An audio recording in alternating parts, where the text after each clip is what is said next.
وہ بھی فی الحال نہیں بتائی گئی ہے، بلکہ بتائی گئی ہے 1 جولائی اس کی ڈیٹ بتائی گئی ہے. یعنی آپ اندازہ لگا لیجئے کہ آج 11 تاریخ ہے، مطلب ہے کہ 20 دن تک توشہ خانہ 2 کیس کی سماعت نہیں ہوگی. اس کے ساتھ ساتھ ابھی میں آپ کو بتا رہی ہوں کہ اب GHQ حملہ کیس کی سماعت بھی نہیں ہوگی. اب یہ دونوں سماعتیں نہیں ہوں گی، اور القادر کی سماعت بھی انہوں نے چلی گئی ہے آگے 26 جون تک. تو گویا انہوں نے پورا بندوبست کیا ہے کہ اس پورے اگلے منتھ کے دوران، یہ جو رواں مہینہ چل رہا ہے، اس میں عمران خان صاحب سے وکلاء کی، ان کے لیڈرز کی کسی کی ملاقات نہ ہو سکے، اور منگل کے روز بھی علیمہ خان صاحبہ یا اور کسی کی ملاقات نہیں ہوگی. بس اسی طرح کبھی کسی بے ضرر سے شخص کو بھیج دیا جائے گا، یا کوئی اپنی من پسند جو بھی شخصیت ہوگی جن کو پہلے بھی کبھی بھیج دیتے ہیں، شاید انہی میں سے کسی کو دوبارہ بھیج کے بس اس قسم کا ایک پیغام جو ہے ٹوٹا پھوٹا سا وہ عمران خان کا باہر دلوایا جائے گا. کہنے کا مقصد یہ ہے کہ ٹوٹل عمران خان صاحب کو آئسولیشن میں ڈال دیا جائے گا. اگلے 20 دن کا پلان جو ہے وہ بڑا واضح نظر آ رہا ہے، ورنہ توشہ خانہ 2 کی سماعت اتنی لمبی آگے کی نہیں ملتی. اب القادر میں یہ تاریخ نہ دینا اس بات کی اپنے آپ میں ایک گواہی ہے کہ عمران خان کے خلاف یہ کیس کتنے بوگس ہیں. یعنی انہیں پتہ ہے کہ جج بھی ان کے ہیں، انہیں پتہ ہے کہ نیب بھی ان کے انڈر ہے، انہیں پتہ ہے کہ تمام تر وسائل بھی ان کے انڈر ہیں، تمام تر ثبوت اکٹھے کر سکتے ہیں، ہر طرح کی چیزیں اپنے انتظام جو پیسہ لگا کر انتظامی طور پر اکٹھے کر سکتے ہیں. اس کے باوجود انہیں پتہ ہے کہ اس کیس میں کچھ بھی نہیں ہے. اسی وجہ سے کبھی یہ تاخیری حربے آزماتے ہیں کہ جی پروسیکیوٹر نہیں ہے، کبھی یہ کہتے ہیں جی جج نہیں ہے. اگر آپ دیکھیے کہ اس کیس میں 1% بھی انہیں یہ پتہ ہو کہ اس کیس میں سبسٹنس ہے اور عمران خان کو جیل میں رکھا جا سکتا ہے، تو یہ کہیں کہ ہاں لگاؤ کیس اور سنتے ہیں ہم کیس کے دلائل.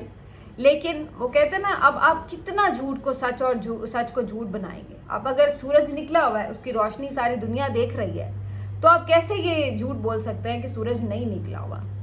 تو یہ کیسز بھی اسی طرح کے ہیں کہ جہاں پر ان کو پتہ ہے کہ یہ جھوٹے کیسز ہیں، اور جب سلمان صفدر صاحب نے دلائل کا آغاز کیا تو بھری عدالت میں، کھلی کچہری میں آپ کیسے ثابت کریں گے کہ جو جرم ہوا ہی نہیں اس کو جرم کیسے بنائیں گے آپ. جرم تو تب ہوتا نا کہ جی پیسے لوٹ کے عمران خان کھا گئے. وہ تو نہیں کھائے، وہ تو حکومت پاکستان کے پاس ہے پیسے، اس سے پہلے سپریم کورٹ کے اکاؤنٹ میں تھے، بعد میں حکومت نے اپنے اکاؤنٹ میں ٹرانسفر کر لیے. تو پھر آپ کیا ثابت کریں گے؟ پیسہ تو نہیں کھایا انہوں نے، تو آپ کیسے ثابت کریں گے کہ کوئی جرم ہوا ہے؟ آپ یہ کہیں گے کہ جی انہوں نے یونیورسٹی بنائی، کیا یہ کوئی جرم ہے؟ کیا لوگ جو ہیں وہ خیراتی ادارے نہیں بناتے؟ تو یہ کچھ ثابت کر نہیں سکتے. اکاؤنٹ میں کیا کوئی پیسہ آیا؟ کوئی بشرا بی بی صاحبہ کے اکاؤنٹ میں پیسہ آیا؟ نہیں آیا. کیا انہوں نے اس پیسے کے عوض کہیں کوئی باہر جائیداد بنائی، کوئی باہر اچانک سے جائیداد نکل آئی ہے؟ جی نہیں، کوئی جائیداد نہیں نکلی. تو جب ایک جرم سرزد نہیں ہوا تو یہ کیسے ثابت کریں گے کہ جرم سرزد ہوا ہے؟ تو اس وجہ سے یہ بھاگ رہے ہیں. یہ سب سے بڑی اپنی ان کی جو دلیل ہے کہ یہ بھاگنا ان کا. اگر یہ نہ بھاگتے، سامنے سے بیٹھ کے سنائیں کیس کے فیصلے، سنائیں سزائیں، اچھا خلاف ہی دیں سزا تو لیکن دیں، لیکن یہ فیس ہی نہیں کرتے. یہ اس بات کا اپنے آپ میں سب سے بڑا ثبوت ہے کہ یہ کیسز بوگس ہیں اور ان کے پاس کچھ نہیں ہے عمران خان کے خلاف. اب انہیں چونکہ جیل میں اندر رکھنا ہے، وہ ایک الگ معاملہ ہے کہ انہیں جیل میں کیوں اندر رکھنا ہے. تو اس وجہ سے اس طرح کے بہانے بنائے جا رہے ہیں. کبھی جج بھاگے گا، کبھی نیب بھاگے گا، کبھی وکیل بھاگے گا، کبھی طوفان آ جائے گا، کبھی کوئی بیمار پڑے گا، کبھی کچھ ہوگا، لیکن کیس نہیں سنیں گے، کیس نہیں لگائیں گے. تو بہرحال آج سلمان صفدر صاحب بھی کافی سیکھ پاتے ہیں، اور انہوں نے بھی یہی بات کی کہ یہ کیس اگر 3 منٹ میں جج صاحب کو سمجھ نہیں آیا، اگر کوئی بہت نالائق جج ہو تو 3 منٹ میں نہیں سمجھ سکتا، تو میں اسے 30 منٹ میں سمجھا دوں گا، لیکن 31 منٹ نہیں ہوں گے. یعنی اس سے آگے کا یہ کیس ہے نہیں. اسی بات کا ڈر ہے اور اسی وجہ سے کیس سنتے نہیں ہیں. یہ ساری کہانی ہے. بہرحال اصل مسئلہ وہی ہے کہ عمران خان کو باہر نہیں نکلنے دینا، اور یہی وجہ ہے کہ علیمہ خان صاحبہ نے بھی آج یہی بات کی کہ ان کی نیت نہیں ہے عمران خان کو رہا کرنے کی. اور یہ ساری فضول باتیں، اگر کوئی کہتا ہے کہ خوشخبری آ رہی ہے، کوئی کہتا ہے کہ جی کوئی مذاکرات شروع ہو گئے، کسی نے کوئی پیغام بھیج دیا، تو ایسا کچھ نہیں ہے، اور یہ بات ان کی درست ہے. اس وقت کوئی ایسی پریشانی نظر نہیں آتی حکومت کو کہ انہیں کوئی مسئلہ ہے کہ جس کی وجہ سے انہوں نے عمران خان کو رہا کرنا ہے. مسئلہ جب ہوا، کب ہوا؟ جب کوئی احتجاج کی کال ہوئی، اگر کوئی بیرونی طور پر کسی حوالے سے کوئی پریشر آیا تو ضرور ہوا کہ کچھ بات چیت ہوئی ہو، لیکن وہ پھر عمران خان نے منع کر دی معاملات، اور پھر سم ہاؤ اور دا ادر انہوں نے باقی جو پریشرز تھے ان کو اپنے طور پہ ہینڈل کر لیا. کہیں گولیاں چلا دیں، کہیں 26ویں ترمیم کر دی، کہیں کسی دوسرے ملک کو کوئی اور بزنس کا لالچ دے دیا، کچھ اور ان کو خدمات اپنی فراہم کر دی، تو کر آ کے مینج کر لیا مین وائل انہوں نے، اور وہ پریشرز ہٹ گئے. اس وقت رائٹ ناؤ اگر آپ کہیں تو کوئی پریشر نہیں ہے ان کے اوپر کہ انہوں نے عمران خان کو رہا کرنا ہے. اب پریشر کب بن سکتا ہے؟ جو اب ایک عمران خان نے ممکنہ تحریک کا اعلان کر رکھا ہے، جس کی ابھی وضع قطع اور تاریخ وغیرہ سامنے آنا باقی ہے، تو اس صورت میں اگر کوئی بڑا عوام کا ریلا نکل آتا ہے، کوئی پرابلم اس حکومت کے لیے بن جاتی ہے، تو ایک پریشر ہوگا کہ پھر سے عمران خان سے بات کرنی پڑ جائے. ادروائز اس میں کوئی اس وقت رائٹ ناؤ جب میں یہ ولاگ ریکارڈ کر رہی ہوں کوئی پریشر نہیں ہے. پہلے تو یہ چیز کنفرم ہو گئی. اسی وجہ سے علیمہ خان صاحب آج وکلا پہ بھی برسیں کہ 26ویں ترمیم کے بعد آپ نے عدلیہ کو ٹوٹلی سرنڈر کر دیا ہے. آج نہ آپ کسی وکیل کی کوئی حیثیت ہے، کیونکہ اس کے دلائل پہ تو فیصلہ ہونا نہیں، فیصلے تو کہیں اور ہونے ہیں. آج کسی جج کی کوئی حیثیت نہیں ہے، کیونکہ وہ کون سا آزاد ہے جو اپنی مرضی سے فیصلے دے رہا ہے. تو علیمہ خان صاحبہ آج وکلا تنظیموں کے اوپر بھی اسی طرح گرجی برسی کہ اگر آپ اس وقت سٹینڈ لیتے تو شاید آج آپ کے ادارے کی یہ صورتحال نہ ہوتی. آج علی امین گنڈا پور بھی آئے ہوئے تھے، باقی بھی کافی رہنما آئے ہوئے تھے، احتجاج بھی کیا، کارکن بھی پہنچے ہوئے تھے. علی امین گنڈا پور نے جو آج گفتگو کی وہ بھی بڑی دیکھنے کے لائق ہے. علی امین گنڈا پور صاحب فرماتے ہیں کہ جناب اب بہت ہو چکا، اب ہم سے برداشت نہیں ہوتا، کیس کوئی ہے نہیں، بلا وجہ جیل میں رکھا ہوا ہے.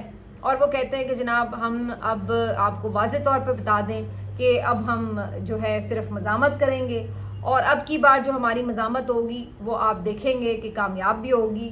کیونکہ پہلے تو ہمیں پتہ نہیں تھا کہ جناب انہوں نے ہم پہ گولیاں چلانی ہیں، لیکن اب ہمیں پتہ ہے کہ یہ گولیاں بھی چلا سکتے ہیں، تو لہٰذا اب جب ہم آئیں گے تو ہم اسلحہ بھی ساتھ لے کر آئیں گے، کیونکہ یہ ہمیں ہمارا دین بھی اجازت دیتا ہے کہ ہم اپنا دفاع کر سکیں. تو لہٰذا اگر ہم پہ گولی چلائی گئی تو ہم بھی واپس گولی چلائیں گے.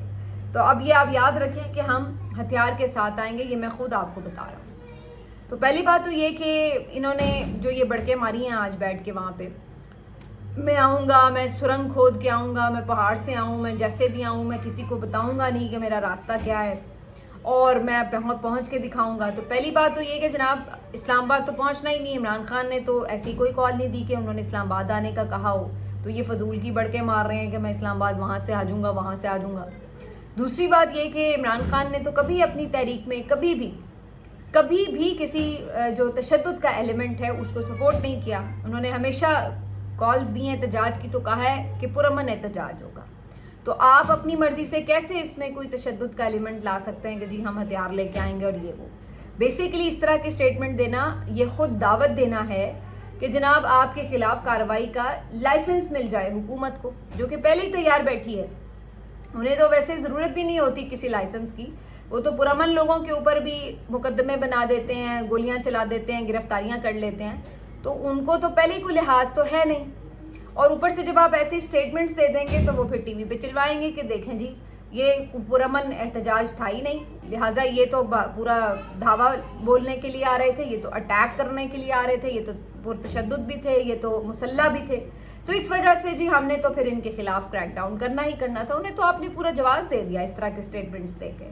تو یہ بالکل علی امین کے بالکل میں سمجھتی ہوں بیس لیس قسم کی اور بالکل غیر ذمہ دارانہ سٹیٹمنٹس ہیں. کرنا کرانا انہوں نے کچھ ہے نہیں، الٹا اس طرح کے سٹیٹمنٹس دے کے جو عمران خان کی تحریک شروع نہیں ہے اس کو پہلے سے ہی کمزور بنانے کی کوشش کر رہے ہیں. علیمہ خان صاحبہ نے آج پہلے ہی اس کے اوپر انہیں روک دیا کہ عمران خان نے تو احتجاج کی کال اسلام آباد کے لیے نہیں دی ہے، انہوں نے واضح کیا اس موقع پہ.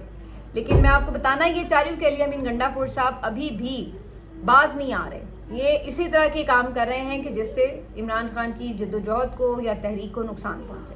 کیونکہ اگر آپ عمران خان کے تحریک کے مطابق چل رہے ہیں تو جو ان کا پلان ہے اس کے مطابق آپ چلیں گے، نہ کہ آپ اپنے طور پر اس میں تشدد کا ایلیمنٹ لے کر آ جائیں گے. تو ایسا لگ رہا ہے کہ یہ جان بوجھ کر انہوں نے اس طرح کے بیانات دیے ہیں، اور یہ انہوں نے کوئی پی ٹی آئی کا فائدہ نہیں کیا، عمران خان کا فائدہ نہیں کیا. اس طرح کے سٹیٹمنٹس دے کے انہوں نے الٹا حکومت کا ہی فائدہ کیا ہے. تو بہرحال جی علی امین گنڈا پور صاحب میرا خیال ہے 2035 میں بھی یہی کہہ رہے ہوں گے اب آر ہوگا یا پار ہوگا، کیونکہ وہ ہر سال ہر موقع پہ احتجاج کے یہی کہتے ہیں کہ یا آر ہوگا یا پار ہوگا، اور پھر آپ نے دیکھا کہ یہ خود ہی کہیں غائب ہو جاتے ہیں، آر پار انہوں نے کیا کرنا ہے. تو یہ ان کی باتیں جو ہیں وہ ریلائبل نہیں ہیں. جب احتجاج کریں گے اور واقعتاً اگر ڈٹ کے کھڑے ہوں گے اور کچھ اس میں فیصلہ کن کردار ادا کریں گے تو پھر پتہ لگ جائے گا کہ کتنے وہ سچے تھے اپنے دعووں میں. لیکن حقیقت یہی ہے کہ ابھی تک جو ان کا ایک طرز عمل رہا ہے، اب کارکنوں کو زیادہ علی امین گنڈا پور پہ بھروسہ تو نہیں ہے. اسی لیے کارکن علیمہ خان کی طرف دیکھ رہے ہیں، کارکن سلمان اکرم راجہ کی طرف دیکھ رہے ہیں، اور کارکن دیکھ رہے ہیں کہ جو ان کے قائد عمران خان ان کو دیتے ہیں تحریک کا لاہ عمل وہ کیا ہے. باقی انہیں یہ جو بیرسٹر گوہر ہوں، علی امین گنڈا پور ہوں، یہ تمام بازو آزمائے ہوئے ہیں، ان سے ان کو کوئی خاص امید ہے نہیں اور نہ وہ ان کے اوپر کوئی تکیہ رکھ کے بیٹھے ہوئے ہیں. آخر میں جی علی امین گنڈا پور نے ایک بات جو کی، انہوں نے کہا کہ جی جو کہیں بھی دنیا میں احتجاج ہو رہا ہے ہم اس کو بالکل سپورٹ کرتے ہیں. جب ان سے امریکن احتجاج کے بارے میں پوچھا گیا، کیونکہ انہوں نے کہا کہ پاکستان میں تو احتجاج کرنے نہیں دیتے، تو عمران خان کے حق میں اگر عمران خان کی رہائی کے لیے امریکہ تو کیا دنیا میں کہیں بھی احتجاج ہو رہا ہے تو ہم اس کو سپورٹ کرتے ہیں. تو ایک طرح سے انہوں نے گول مول جواب دیا کہ ہاں جی ٹھیک ہے جہاں پہ بھی کوئی احتجاج ہو رہا ہے. تو میں پہلے ہی آپ کو بتا چکی ہوں کہ ایمبیسی کے باہر احتجاج کا یہ پلان جو ہے یہ پی ٹی آئی کی طرف سے کیا جا رہا ہے. اس کو آپ کہہ سکتے ہیں کہ بیرسٹر گوہر یا سلمان اکرم راجہ دونوں نے اس کے اوپر کوئی واضح جواب نہیں دیا تھا. علی امین نے بھی اس کے اوپر میں سمجھتی ہوں ایک واضح جواب نہیں دیا، انہوں نے بھی بس اس کو اوور آل کر کے بات کو ختم کیا ہے. اب یہ جو ساری صورتحال ہے اس کے بعد تو اب بظاہر یہی لگ رہا ہے کہ جو سچویشن ہے وہ اب احتجاج پر آ کر رکے گی. باقی کچھ چیزیں بڑی انٹرسٹنگ ہیں جو پوسٹ بجٹ پریس کانفرنس میں ہوئی ہیں، اس کا احوال آپ کو بتائیں گے اگلے ویلاگ میں. اپنا خیال رکھیے. اللہ حافظ.